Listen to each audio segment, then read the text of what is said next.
다음 단락이 뭡니까? 여러 가지 글쓰기인가요? 비판적 사고 뭐 이런 거 나오는 거. 정보 제공과 설득 뭐 이런 거네요. 그렇죠? 비판적 사고에서. 그러니까 어떻게 비판적으로 생각을 하느냐 이런 이야기죠. 비판적으로 생각을 어떻게 하냐. 이게 이제 약간 논증적인 내용이죠. 우리가 공부를 할 때는 이렇게 비판적인 생각들을 하는 게 좋아요. 여러분 이제 2학년 때 가면 세상 읽기와 논술 이런 과목이 있거든요. 이게 약간 논리학이에요. 논리학. 세상 읽기와 논술이 뭐라고? 논리학 공부를 조금 이제 배우실 거예요. 그러니까 비판적인 생각, 사고라는 건 생각을 말하는 거예요. 생각. 아시겠죠? 이 사고라는 거는 생각을 사고라고 한 겁니다. 그러니까 호모 사피엔스가 여러분 뭔 뜻인지 아세요? 그렇죠. 생각하는 인간이라는 뜻이에요. 호모 사피엔스라고 많이 들어보셨잖아. 생각하는 인간을 호모 사피엔스. 모르면 이렇게 쓰시는 거예요. 여러분 제가 이야기했죠. 공부는 왜 해요? 의시되려고 하는 거예요. 의시되려고. 야, 너 호모 사피엔스가 뭔 뜻인 줄 알아? 얘가 몰라. 그럼 난 막 키어를 늦게 안 느껴. 그렇죠? 하여튼 공부는 그런 게 좀 있습니다. 그래서 이 비판적인 사고라는 것은 이제 생각을 할 때 나만의 생각으로 비판적으로 읽으라는 거예요.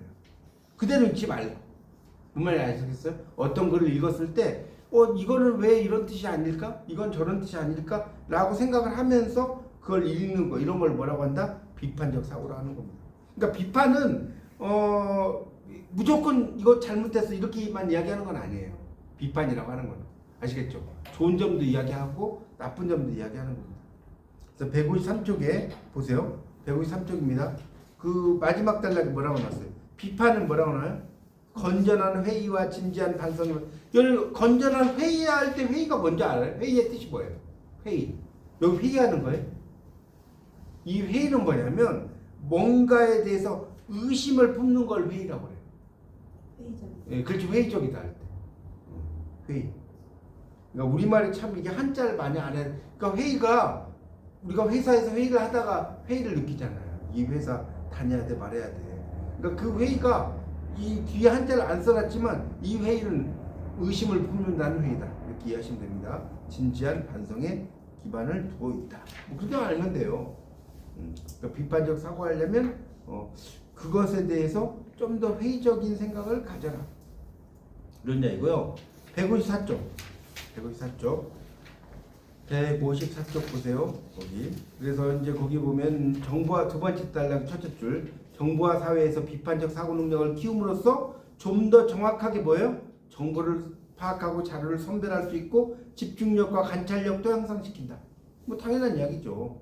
자, 그 다음에 비판적 독서와 글쓰기를 많이 해라 이거예요. 비판적인 독서를 많이 하고 글쓰기도 많이 해라. 이런 얘기입니다.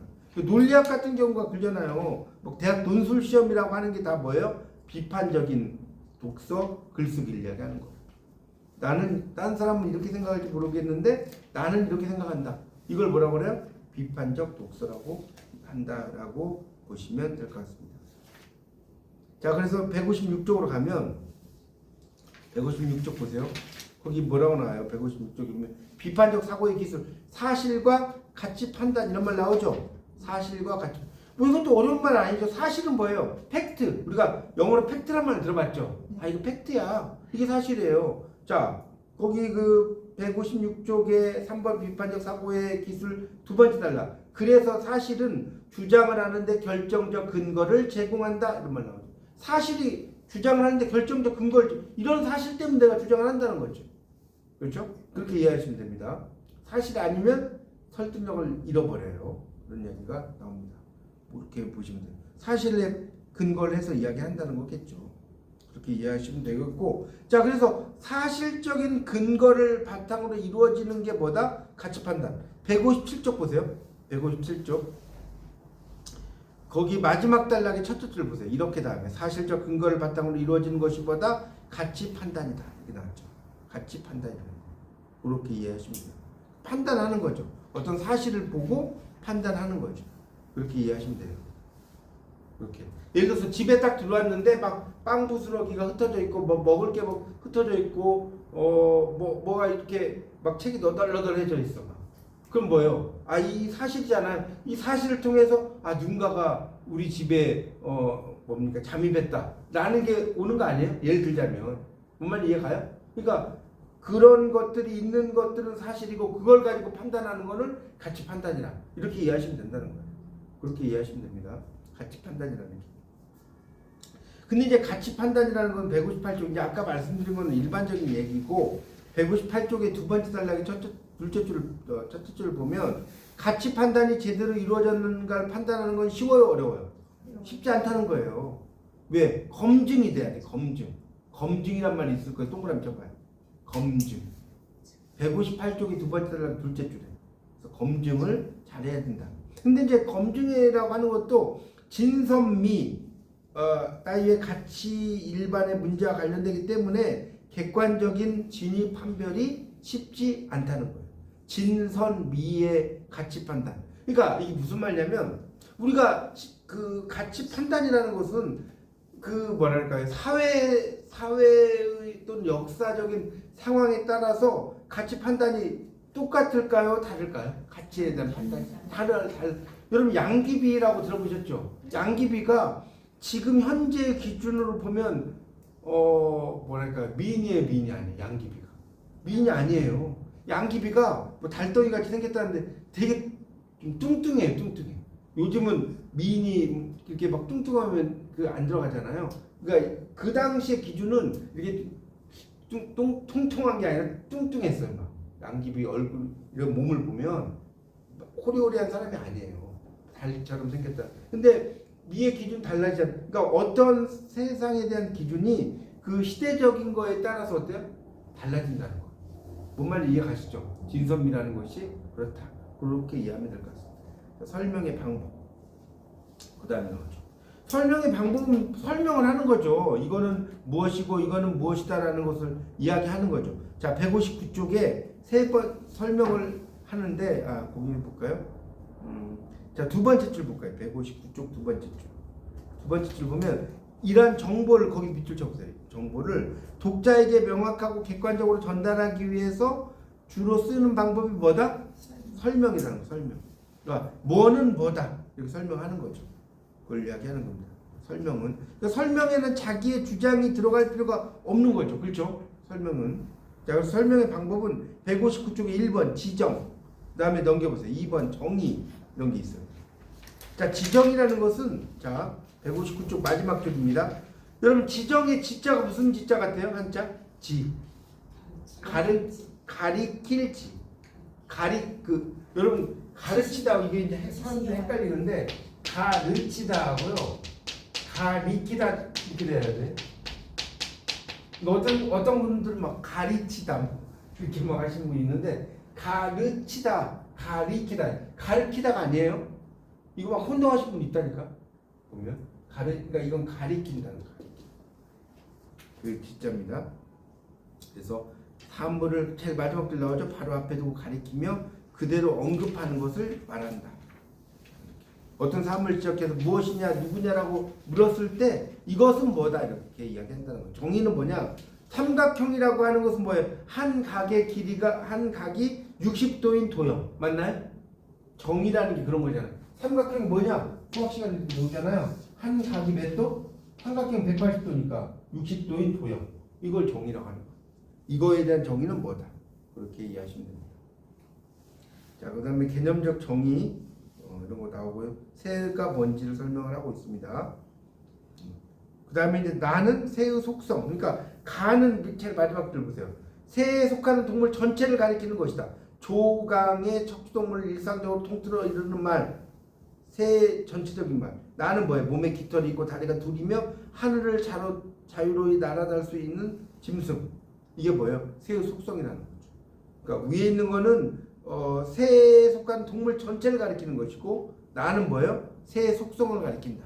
이렇게 이해를 하시면 됩니다. 그러니까 새의 속성, 자 이것도 중요한 말이 나오는데 새 전체를 가리키는 걸 뭐라고 하냐? 161쪽의 첫째 줄 뭐라고 나왔죠? 끝에 외연적 정의란 말 있나요? 외연적 정의 밑줄 치세요. 그 다음에 161쪽의 내포적 정의의 방법 바로 위에 내포적 정의 밑줄 치세요. 내포적 정의. 여러분 외연적 정의와 내포적 정의가 뭐냐면 이런 말 혹시 처음 들어보시나요? 외연적 정의와 내포적 정의 처음 들어봐요? 외연적 정의는 1차적 정의. 여기서 봐. 1차적 정의. 내포적 정의는 2차적 정의예요. 무슨 말이냐면 여러분 국화 있죠. 국화. 헷갈리면 이렇게 써봐요. 국화이다. 땡땡. 국화는 가을에 피는 단연생의 화초. 이렇게 썼다고 칩시다. 단연생의 화초. 그러면 이거는 외연적 정의예요? 내포적 정의예요? 외연적 정의지. 그냥 국화에 대한 설명을 한 거 아닙니까? 근데 내포적인 정의라는 것은 국화를 통해서 뭐 해서 우상고절, 절개 뭐 이런 이야기 할 수 있죠. 사군자 중에 하나. 네, 그렇죠. 사군자 중에 하나고 뭐 절개를 나타내고 뭐 이렇게 그 국가의 속성을 가지고 이야기하잖아요. 그렇죠. 그런 것이 뭐냐면 내포적 정의라고. 조금 알아들으시겠어요? 그러니까 외연적 정의는 그냥 그 자체로 이야기하는 것이고 내포적 정의는 그 속성을 이야기한다. 이렇게 이해하면 되겠습니다. 그 다음에 161쪽의 내포적 정의의 방법 여기 피정의양, 정의양 요거 전체 동그라미 쳐보세요. 동그라미 별표. 동그라미 별표 치세요. 동그라미 별표. 그래서 피정의양이라는 건 정의되는 쪽이에요. 인간이라고 하는 걸 정의하고 있죠. 종차와 유개념을 나누는데 종차는 뭐냐면 다른 것과 구별되는 특징 내지 성질 이걸 종차라고 하고요. 유개념은 피정의양이 속한 범주나 부류. 자, 인간은 동물이에요? 동물이 아니에요? 동물이죠. 그러니까 동물은 유개념이에요. 인간이라고 하는 것에 피정의양이 속한 범주는 동물이니까. 그 다음에 종차는 차는 차이할 때 차차죠. 차이. 다른 것과 구별되는 특징. 그러니까 무슨 동물이야? 사회적 동물이야.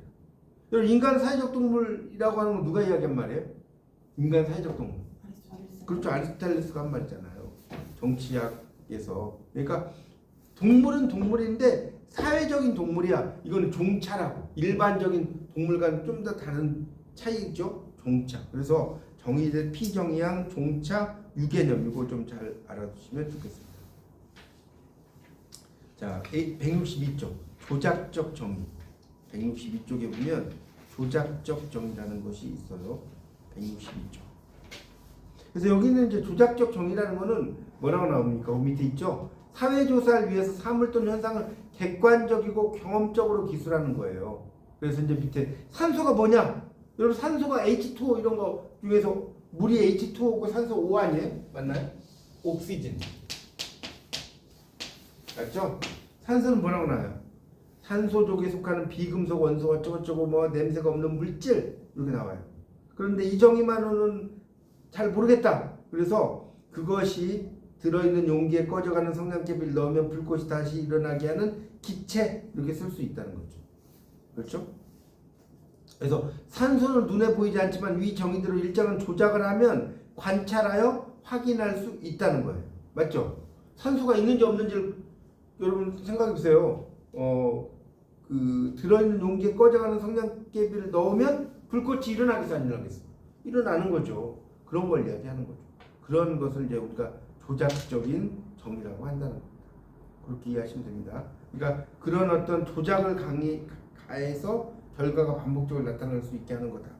자, 예시는 말 그대로 예시는 쉽죠. 예시가 뭐냐? 뭐예요? 예를 드는 거예요. 예를 드는 거. 예시라는 건 예를 드는 거라. 그거에 대한 예를 그렇게 알면 되고 비교와 대조. 비교와 대조. 여기 이제 비교, 대조, 구분, 분류, 분석 이런 게 나오거든요. 여기서도 시험 문제 이제 하나씩 나올 수 있어요. 여러분 비교, 대조 뭐라고요? 그 다음에 나오는 게 구분, 분류, 분석. 자, 비교와 대조는 뭐냐? 자, 보세요. 자, 비교와 대조. 거기 두 번째 줄에 좀 밑줄 칠까요? 두 번째 줄에 비교는 찾았어요? 둘 이상의 대상들 간에 존재하는 유사성과 차이점을 지적하고 분석하는 것이다. 이게 비교고요. 대조는 뭐냐? 차이점을 드러내서 본질을 밝히는 기술 방식이다. 그러니까 여러분 잘 알아두실 때 비교는 유사점과 차이점을 지적을 하는 건데 대조는 그 중에서도 유사점 빼고 뭐예요? 차이점을 분석하는 것을 뭐라고 한다? 대조라고 한다. 그렇게 이해하시면 됩니다. 그 차이점, 그러니까 비교는 유사점과 차이점이고 그렇게만 알면 돼. 여기 지금 뭐 예문까지 다 알 필요 없어요. 그냥 그렇게만 이해하면 돼. 자, 구분과 분류 166쪽. 얘 보면 구분과 분류가 있어요. 이게 뭐냐?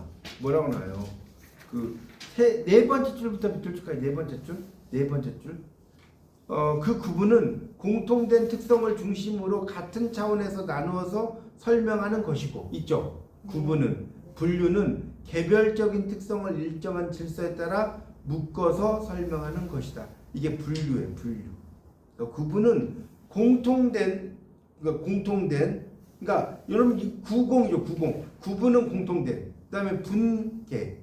그러니까 제가 아까 머리 글자로 외우라는 거 기억나요? 네. 구공분계 옆 밑에 써봐요. 구공분계. 만약에 시험 문제 나올 수 있다니까. 자, 다음 중 구분과 분류에 대한 설명으로 잘못된 것은 이렇게 나올 수 있어요. 그럼 어떻게 외우라고요? 구공분계 이렇게 외우라고요. 아, 구분 공통점 이게 중요하구나. 분류 개별적 이게 중요하구나. 그렇게 하면 끝난다니까요. 그러니까 지금은 여러분이 암기해봤자 다 잊어버려. 의미가 없고 지금은 여러분이 어떤 시간이냐면 그냥 이렇게 적어놓는 거예요. 포인트를 적어놓으면 나중에 시험 볼 때는 제가 이렇게 포인트 적어놓은 것만 보면 된다니까요. 그러면 시험 보기 전에 이거 딱 넘기면 10분, 5분이면 끝나버려요. 5분이면. 아, 이거구나. 이렇게 딱딱 포인트를 잡아놓으면. 그래서 공부하는 거예요. 자, 분석은 뭐냐? 167쪽. 167쪽입니다. 분석이라는 것은 여러분 분석할 때 그 석자가 무슨 석자인 줄 아세요? 혹시? 나눌 분자는 알죠? 나눌 분자 모르실 분 없죠? 이 석자는요. 써놓으세요. 쪼갤 석자예요. 쪼갤 석. 여러분 분석할 때 이 석자를 보면 이게 도끼 모양 같지 않나요? 이렇게 하면 도끼 같지 않아요? 나무를 쪼개. 그렇죠. 요 글자 잘 봐요. 이렇게 빨강색으로 표시해 보세요. 도끼 같잖아요. 네. 그래서 이게 도끼로 나무 쪼갠다는 거예요. 그걸 분석이라고 해요. 그러니까 분석이란 그 밑에 있죠. 하나의 사물이나 개념을 이해시키기 위해 얽혀 있거나 복잡한 요소를 관점에 따라 나누어 기술하는 방식이다. 쪼개는 거니까. 그렇게 나오면 분석이다.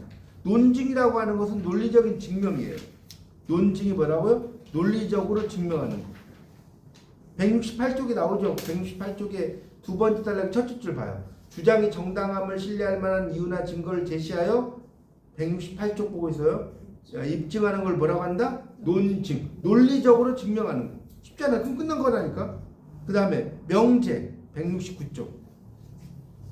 명제라는 건 뭐냐? 명제. 이거 여러분 옛날에 수학 시간에 명제 이런 거 배우지 않았어요? 얼핏 옛날 생각해봐요. 그러니까 명제가 뭐냐? 거기 두 번째 줄에 첫 번째 줄 끝에 밑줄 써요. 어떤 사실 혹은 문제에 대한 의견이나 신념, 판단, 주장 등을 단일한 언어적 표현으로 나타낸 것을 명제라고 해요. 명제. 어떤 사실, 문제에 대한 의견, 판단, 주장을 단일한 언어로 나타내는 것을 명제라고 한다. 이 명제는 좀 명확해야 된다는 거예요. 예를 들어서 그 밑에 쭉 내려가면 나오죠. 객관성이 있어야 되는데 밑에서 한 5줄 봐요. 예를 들어 찾았어요? 피겨 스케이팅 가장 아름다운 스포츠 종목이다라는 진술은 명제라고 보기 힘들다. 왜냐하면 아름답다는 것은 명백하고 객관적인 기준에 따라 내려진 판단으로 볼 수 없기 때문이라는 거예요. 없어요. 아름답다는 게 제가 이야기했죠. 미의 개념이 시대마다 다르다고 그랬잖아요. 옛날과 지금의 미의 개념이 달라요. 무슨 말 이해가시죠? 그렇게 이해하시면 됩니다. 그러니까 명제는 그래서 요거 시험 문제 또 잘 나옵니다. 자, 명제는 자, 여기 제일 마지막 줄 사실명제, 가치명제, 정책명제로 구분된다. 여기다 1번, 2번, 3번 써놓으세요. 사실명제 1번, 가치명제 2번, 정책명제 3번 이라고 하고 사실명제는 넘겨보세요. 인간은 동물이다. 한국전쟁은 50년에 발발했다. 자, 사실이죠. 이런 걸 사실명제라고. 이거 시험 문제 진짜 잘 나온다니까. 별거 아닌데. 가치명제는 뭐냐? 예술은 영혼을 풍요롭게 한다. 가치가 있죠? 가치명제. 웃음은 건강에 좋다. 세상이나 제도, 사상, 예술에 대해 가치 판단. 정책명제는 뭐예요? 당연히 해야 되는 것과 당위성을 바탕으로. 그래서 여기 여러분 쉬운 게 뭐냐면 정책명제는요. 뭐뭐 해야 한다가 들어가면 정책명제. 쉽지 않나요? 여기 봐요. 자연을 보호해야 한다. 한다 동그라미. 해야 한다. 인권은 존중돼야 한다. 해야 한다. 이렇게 나오죠. 이런 것들을 우리가 이제 그렇게 표현할 수가 있겠습니다. 그런 것을 이제 이야기해요.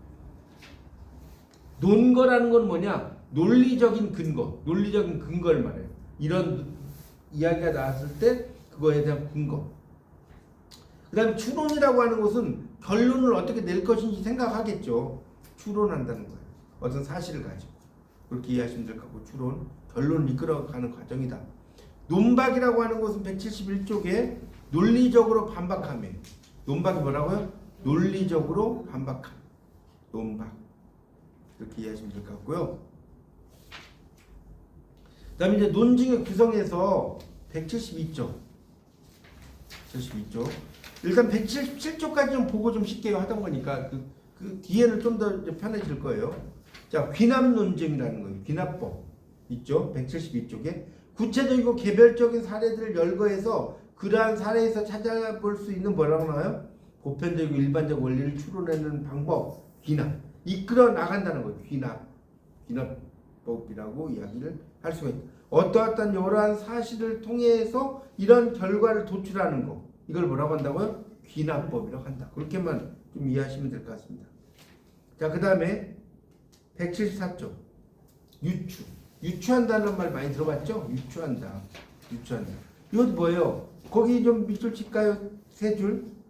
174쪽에 유추를 통한 논증은 서로 다른 대상이나 과정 또는 체계 등이 비슷하거나 일치할 때 다른 특정한 점에서도 역시 비슷할 것이라고 뭐 하는 거라고 나와요?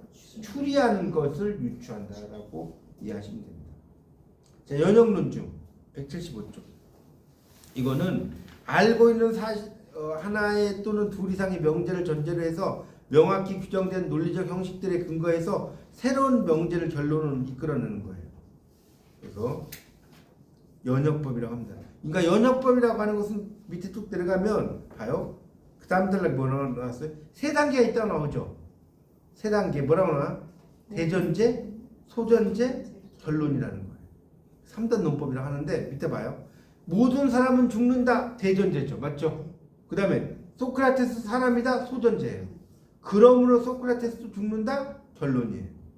대전제, 소전제, 결론 이런 게 나오면 뭐다? 연역법이다. 이렇게 이해하시면 됩니다. 연역법 얘만 이렇게 이해하시면 돼요. 자, 그럼 이제 문제를 한번 볼게요. 문제가 여기까지 하고 쉬겠습니다. 177쪽. 사실에 대한 설명으로 적절한 것은 그랬어요. 사실에 대한 설명으로 적절한 것은. 근데 쭉 보니까 이번에 정밀히 조사 연구함으로써 진위 여부를 검증하는 것이 가능하다. 맞죠? 진위가 참거짓이잖아요. 참거짓을 검증하는 것이 가능하다는 겁니다. 그래서 2번이고, 그 다음 분류에 대한 설명으로 적절한 거. 자, 아까 분계로 외우라고 기억나요? 분계가 나온 거 몇 번이에요? 그러니까 문제를 이렇게 푸는 거라니까. 여러분 시험 문제 나올 때 한 문제 푸는 시간 1분이에요. 이걸 언제 다 읽고 있어요? 제 말이 좀 이해 감이 옵니까? 객관식은 다 알아서 푸는 게 아니라니까. 아, 분계, 분류, 개별적 1번. 그러니까 1번이 이 사람이 우리 어머니가 확실해. 나머지는 볼 필요가 없다는 거예요. 맞죠? 분계한 거 1번밖에 없죠? 자, 정책명제 아까 제가 뭐라고 그랬어요? 뭐뭐 해야 한다가 들어오면 정책명제라고 그랬죠? 몇 번입니까? 3번. 어렵습니까? 요 정도 수준 나와요. 이 정도 수준. 그래서 제가 이야기했잖아요. 이 책이 글쓰기가 앞부분은 되게 복잡한데 뒷부분은 여러분의 그냥 기본적인 상식선에서 나올 수 있는 문제들이 상당히 많다. 어때? 진도가 잘 나가죠? 네. 오늘 거는. 그래서 이렇게 해서 제가 되도록이면 1시간 정도 해서 끝낼 수 있는지 모르겠는데 한번 끝내볼게요. 그리고 나머지 세 번째 시간에 한자 한번 좀